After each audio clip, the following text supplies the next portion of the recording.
Hello and welcome back to Mrs. O'Graham's Maths. We are going through the external. I'm just catching up on some that I haven't done full work solutions for. So this is the external for Level 3 Calculus Integration, paper 91579 from 2022. All right, question 1a. We've got 4 over x that we're integrating, so bring out the 4 and then it's as if you were timesing it. This would be 4 times 1 over x, and 1 over x integrates to the natural log of x. And sec squared is on your formula sheet. That integrates to tan x and then plus c. Okay, part B, we've been told some information here. We want to now find the integral between -3 and 3 of that function. Now, when we do an integral just straight from one side to the other, it doesn't take into account things that go above and below the line. What will happen is that this 1.2 here is a minus, and this is counted as a minus 1.2. This is a 4.4 because we were told everything is symmetrical. So if we were to integrate straight from -3 to 3, it would give us minus 1.2 plus 4.4 plus 4.4 minus 1.2. And so if we just go and do that, we've got 8.8 minus 2.4. It's going to be 6.4.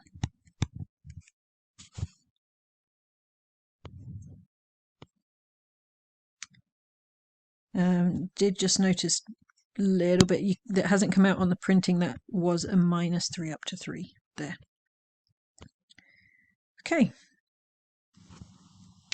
Okay, for part C, sine squared is not something that's easily differentiated, so we need to turn it into something that is. Now, on your formula sheet, you will find cos 2a equals 1 minus 2 sine squared a, like this. So if we think about that in terms of the 2x that we have in here, we want that to appear just here. So if we were to do 1 minus 2 sine squared 2x, that would be the same as if we had done cos of 4x over here, because this part needs to be twice as much as this part. Right. So then the next thing, if we rearrange that, then 2 sine squared of 2x equals 1 minus cos of 4x. So now the integral between 0 and pi by 4 of sine squared becomes its equivalent. So where this here has a 2 in front of it, and we just want the singular one, so we'll do half as much. So this will be half minus half cos 4x, and that will be equivalent. Okay, now if we integrate that, I'm going to bring the half out. Actually, no, I won't. I'll just leave it as it is. So half x, and then we'll go to the cos becomes sine. And then because it had the 4 inside of it, we'll need to divide by the 4. So we already had a half. If we now divide by 4, we'll get an 1/8. And that's done between 0 and pi by 4. Now substituting in, we've got half times pi by 4 minus 1/8 sine of 4 pi by 4. Take away a half times 0 is 0. Minus 1/8 of sine 4 times 0, which is 0. Sine of 0 is, in fact, 0 too, so now we just need to do that first bit there. So 0.5 times pi divided by 4, and take away, what have we got here? Sine pi,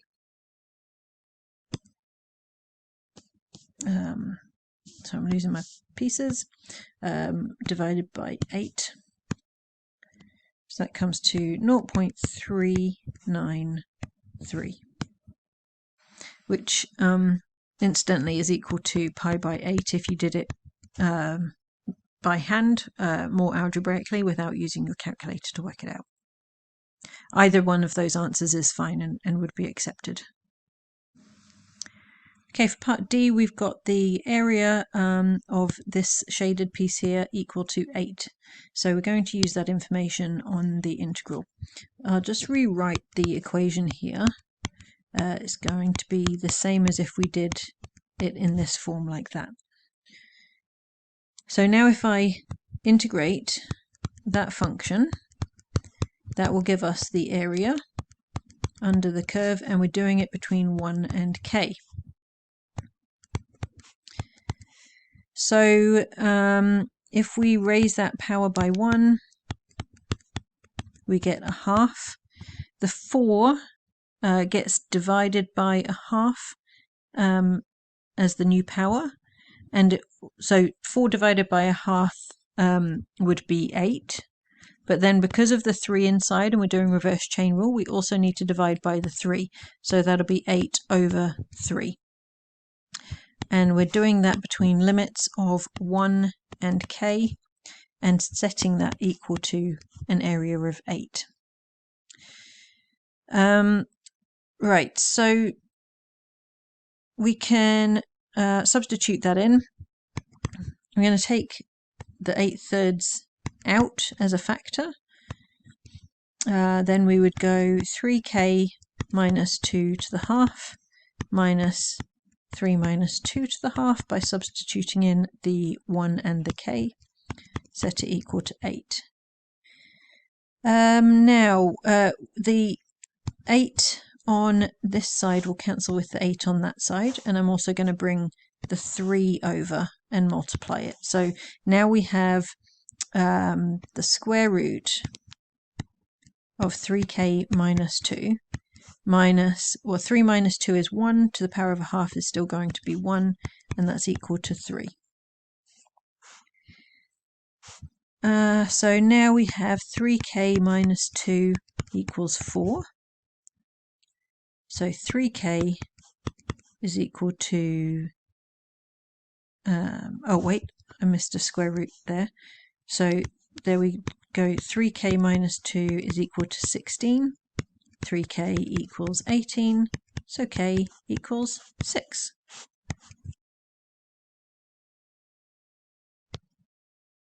Now for the excellence. Right, and first I'm going to work out which curve is which by putting in x equals 0. So if I put x equals 0 into this one, the e to the x squared, e to the 0 would be 1, and 1 squared is 1. If I put x equals 0 into this one, we would have e to the 0, which is 1, times 3, and then plus 10, so that's 13, which means that our top curve is that second equation. So this one here is y equals 3e to the x plus 10, and this one is y equals e to the x squared. We need to find the point of intersection up here, so we'll set those two things equal to each other. Now it's helpful that they wrote this as e to the x squared to give you a little bit of a clue that this is something of a quadratic. If you imagine that a equals e to the x, then we would have 3a plus 10 is equal to a squared. So a squared minus 3a minus 10 is 0. That one we can factorize into brackets like so. And so then, solving it, if a is e to the x has to be 5, or e to the x has to be minus 2. Now, this one, not valid, because you can't get solutions to that. If you try to undo it, if you do the natural log of minus 2, you would get a math error. Okay, there are no solutions to that. So if we carry on with this one, then x is equal to the natural log of 5. So our point of intersection, just here, that is at log 5. Okay, now the area. I'm going to just use this space here, is going to be the integral between 0 and log 5 of the top curve minus the bottom curve. So 3e to the x plus 10 minus e to the, and now I'm actually going to write it as 2x, so make it easier to integrate. So our next line here is 3e to the x, because e to the x doesn't change when we integrate it. 10 becomes 10x, and the e to the 2x we divide by the 2, so that becomes minus half e to the 2x, and we're going between 0 and natural log of 5. Now, just be careful as we go through this, we want exact values here, so we're not going to use decimals on this one, we're going to leave it in e's and logs. So substituting in, we have 3 e to the natural log of 5, 10 natural log 5, half e to the 2 log 5, minus, I'm just going to move that over just a little bit and give us a bit more room. So now putting in a 0, 3 e to the 0 is 1. 10 times 0 is nothing. Half e to the 0 again is 1. All right, now e to the natural log of 5 will just be 5, so we have a 15 here. Then we have a 10 log 5.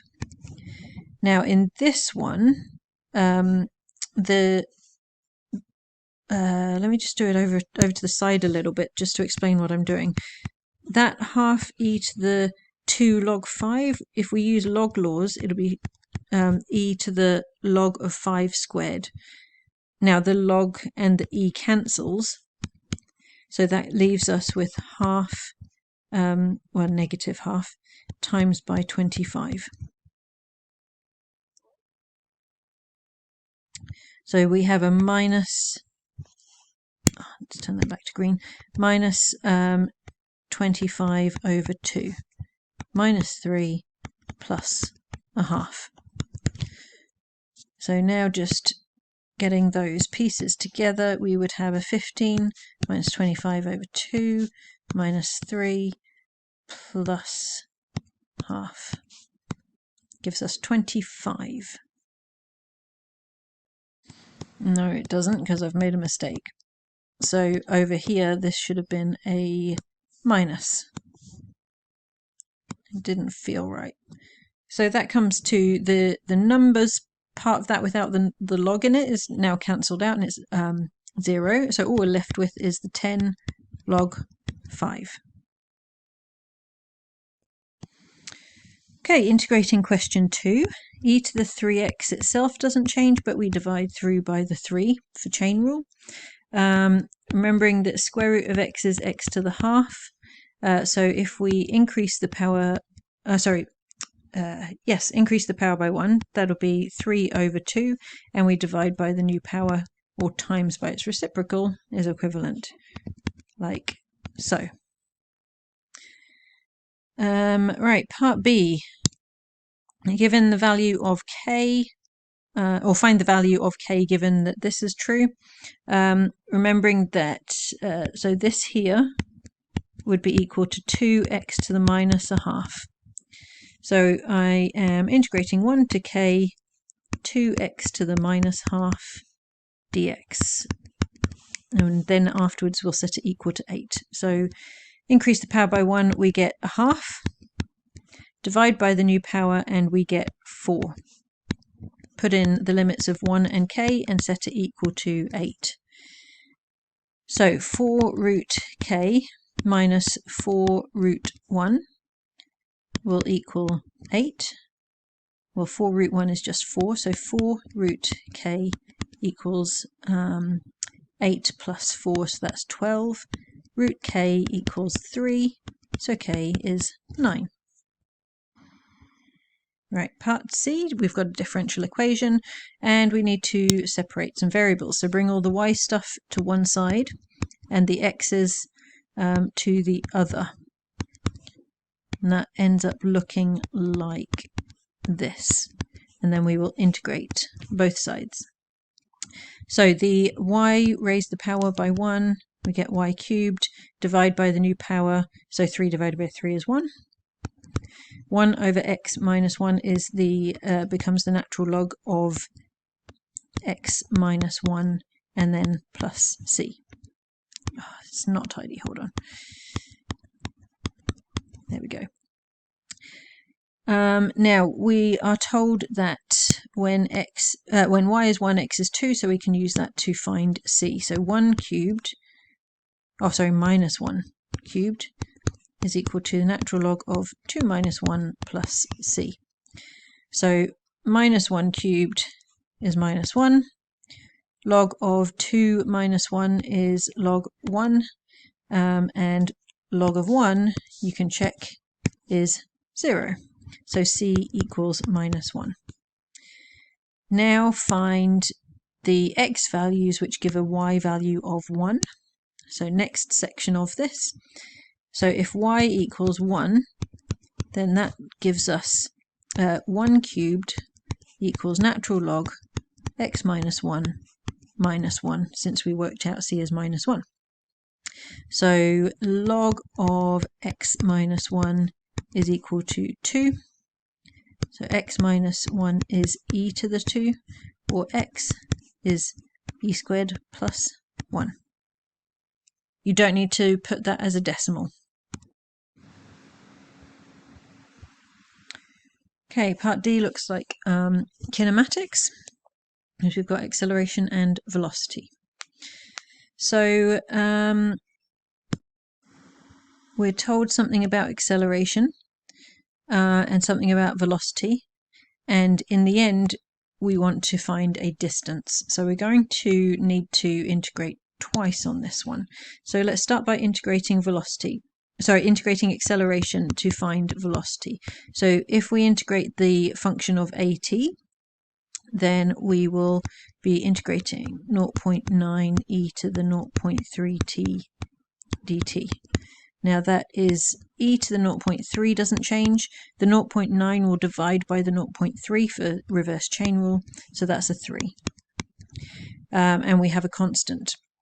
Now we are told that when the when the time is 2 seconds, we'll have a velocity of 10, so that can help us to work out the value of c. So next stage, v of 2 would be 3 e to the 0.6 plus c, and that will be equal to 10. So c has to be 10 minus 3 e to the 0.6, and I'm going to leave it as that rather than a decimal. That'll be a safer bet. Okay, now the next piece of the puzzle, we want s. We want a function for s in the. Let's think about this. Okay, so s of t. We're going to integrate this one. So integrate the velocity function. We're integrating this bit here now. So if we integrate 3 e to the 0.3t plus 10 minus 3 e to the 0.6 with respect to t, then we will end up with, okay, so e to the 0.3t, 3 divided by 0.3 for reverse chain rule, so that's 10. 10 minus 3 e to the 0.6 is just a number, it's a constant, so we'll have that times by t. Now we could do a plus c here, but it's not necessary if we go straight into thinking about what to do with it next, which is to find how far it went during the 5th second. So the 5th second is between 4 and 5 seconds. So if we integrate this between 4 and 5, so if we pop a 4 and a 5 onto that, then we would have found the distance travelled in the 5th second.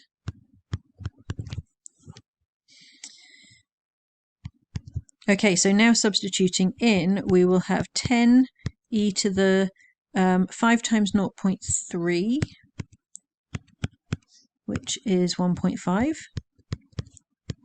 10 minus 3 e to the 0.6 times t, so pop the 5 there, and then we will subtract what we get if we put 4 into it, which is 10 e to the 1.2, 4 times 10 minus 3 e to the 0.6. Okay, and pop that into the calculator. I'm just going to pause while I do that. And whilst doing that, I did notice that I'd put a minus here when it should have been a plus, so I've just fixed that. And that comes to 16.15. Now the distance we have got in the question is meters. Okay, part E for our excellence. So we've got a cylindrical tank with a hole in it. The height is 150 centimeters and it's full to begin with. We have that dH by dt is equal to minus a quarter, and then I'm going to put this into power form. So it's being cubed and then square rooted, so that'll be to the power of 3 over 2. So we've got a differential equation. I want to bring the h's over to the left-hand side to sit with dh. So if we do that, it will be 1 over h minus 6 to the 3 over 2 dh, and then leave that quarter where it is, bring the dt up, and we will integrate both sides to get an equation with h and t.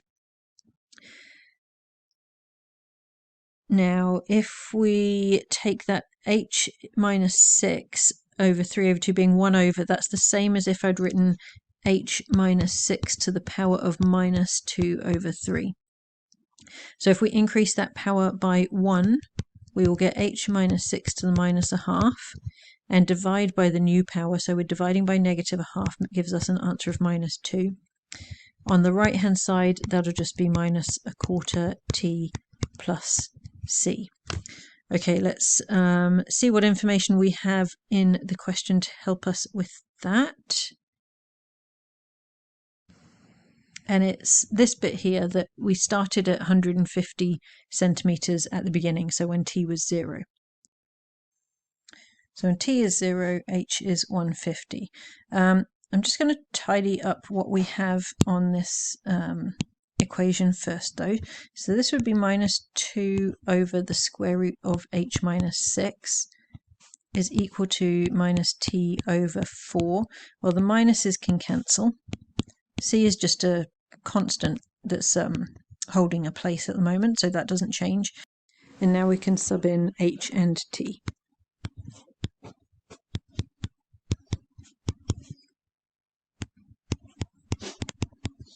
So C will be equal to 2 over the square root of 144, which is 12, so that's 1/6. Then back to the question, we want to find out the time it takes for the height to be 15.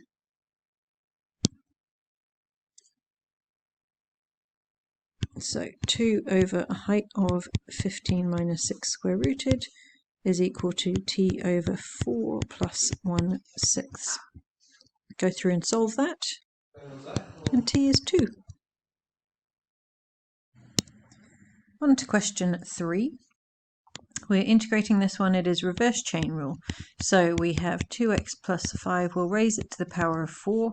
We would then divide by that power. But because there's a 2, we also need to divide by the 2. So that will be 1/8 on the outside plus c. Part B, we're using trapezium rule. So just find that on your formula sheet and then substitute in the values. Now the gap that we have between each of these things is 0.4, so h is 0.4 in the formula. So the approximation to the integral between 0 and 2 of f of x will be to take that h and divide it by 2. Then we take the first value and the last value and add those on, so that's those two here. and then it's 2 times everything in between.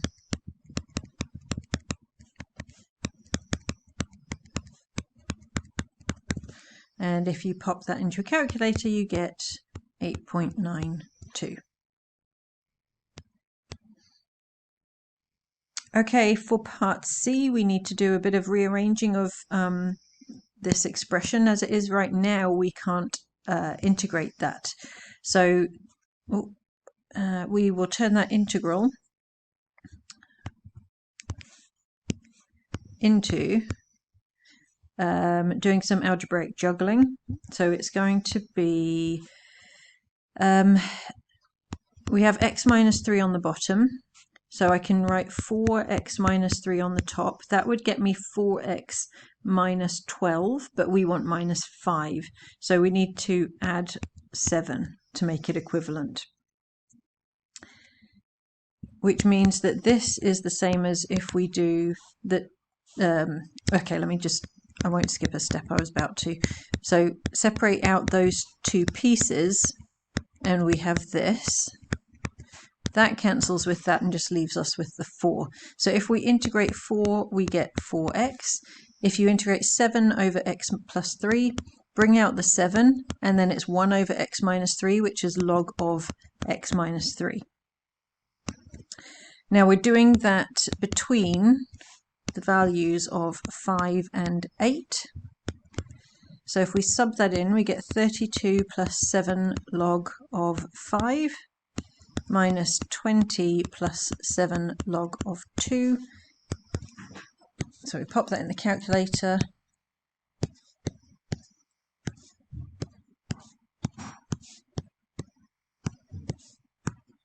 And we get 18.4. Okay, part D, we have the line y equals x and y equals x plus cos x.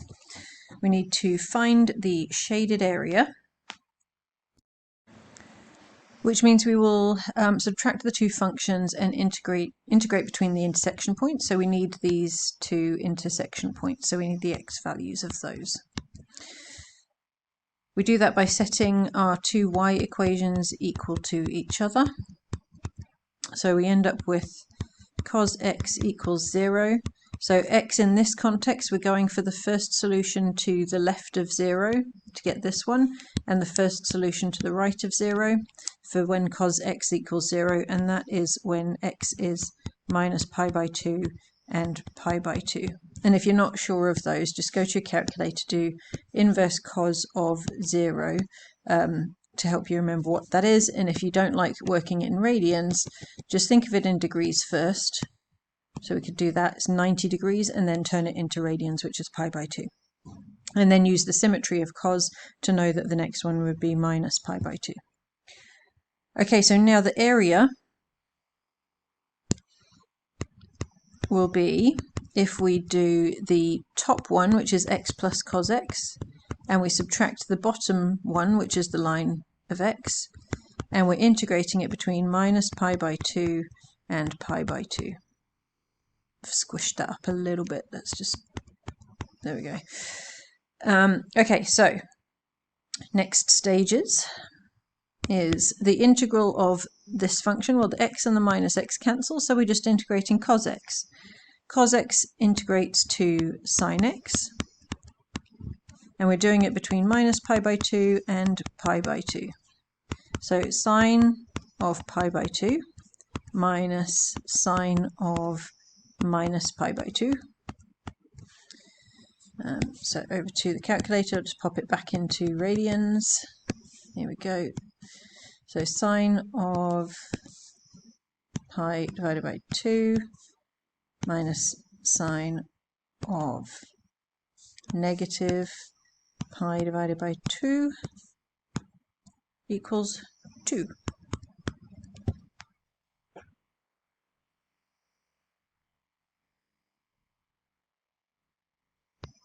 Okay, last one. We have the graph below showing the line y equals 2 over x. Points P and Q are on the curve, blah, blah, blah, pause and read. So this shaded portion here is going to be the area of this rectangle. Take away the area under the curve and we'd be left with the shaded region. So let's start with working out the area under the curve. Since I know I'm going to need to integrate for the integration paper, let's just start there and see how we get on.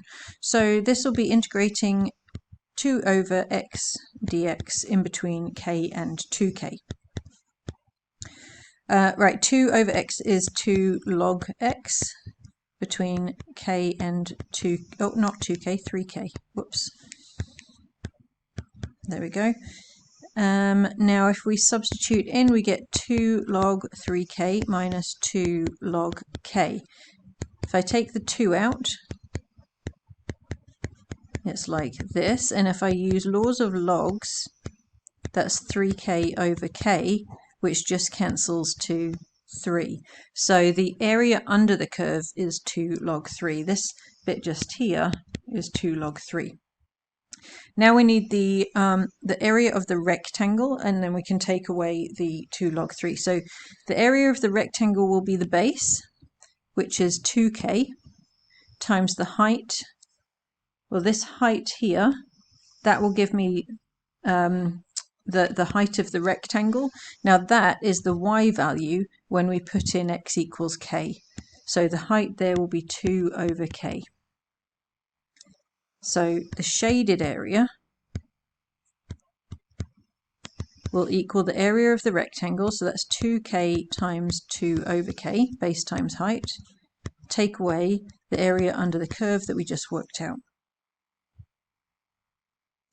So now that turns into 4 minus 2 log 3.